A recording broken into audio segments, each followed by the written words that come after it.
ನೆನ್ನೆ ಒಂದು ಮಟನ್ ಅಡಿಗ್ದು ಕೆಲ್ಸಿತ್ತು ಅಂತ ನಾನು ಕೂಟೇರಿಗೆ ಹೋಗಿದ್ನೆ. ನಾವು ಹೋಗಿ ಒಬ್ಬಟ್ಟುಗಳು 50 ಮಾಡಿ ಅನ್ನ ರಸಂ ಮಾಡಿ ನಾವು ತಿನ್ಕೊಂಡು ಮಲ್ಗಿದ್ರೆ ಅವ್ರ ಮನೆಯವರು ಎಲ್ರಿಗೂ ಮಲ್ಗಕ್ಕ ರಗ್ಗುಗಳೇ ತೆಂಬಂದು ಕೊಟ್ರು. ಅಂದ್ರೆ ಬೆಡ್ಶೀಟ್ಗಳು ಕೊಟ್ರು. ನಾವು ಮಲ್ಕೊಂಡು ಒತ್ತಿನೇನೆ 5:30 ಇದ್ರೆ ಕೊರು ಜಾಸ್ತಿ ಹಿಡ್ಕೊಂಡಿತ್ತು. ಆ ಚಳಿಯಾಗೆ ತರಕಾರಿಗಳೆಲ್ಲ ಕಟ್ ಮಾಡಿದ್ರೆ ಈರುಳ್ಳಿನ ಮಸಾಲಕ್ಕೆ ಕಟ್ಸಿದ್ರೆ ಹುರಿದಿರೋ ಮಸಾಲನ ನಮ್ಮ ಉಪ್ಪೆಣ್ಣು ರುಬ್ಬಕ್ ಹಾಕಿದ್ರು. ಅಷ್ಟೊತ್ಕ ಮನೆಯವರು ಬಿಸಿ ಬಿಸಿ ಟೀ ಮಾಡ್ಯಂಡ್ ಬಂದ್ರು. ನಾವೊಂದ್ ಗುಟಕ್ ಕುಡ್ಕೊಂಡು ಅಕ್ಕಿ ಪಾಯಸ ಮಾಡಕ ಹಾಲನ್ನ ಕಾಯಿಸಿದ್ರೆ 8 ಗಂಟೆಗೆ 20 ಕೆಜಿ ಮಟನ್ ತಂದು ಕೊಟ್ರು.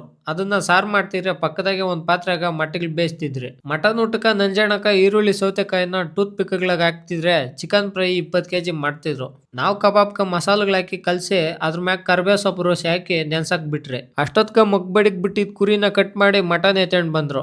ನಾವ್ ಅದನ್ನೆಲ್ಲ ತೊಳೆದು ಮಟನ್ನ ಬೇಯಕ್ ಹಾಕಿದ್ರಿ. ಆಮ್ಯಾಕ ಅನ್ನ ಸ್ವಲ್ಪ ಮಾಡಕ್ ಅಕ್ಕಿ ಹಾಕಿದ್ರೆ ಪಕ್ಕದಾಗೆ ಕುಕ್ಕರ್ನಾಗ ಕುರಿದು ಬೋಟಿ ಬೇಯಕ್ ಹಾಕಿದ್ರು.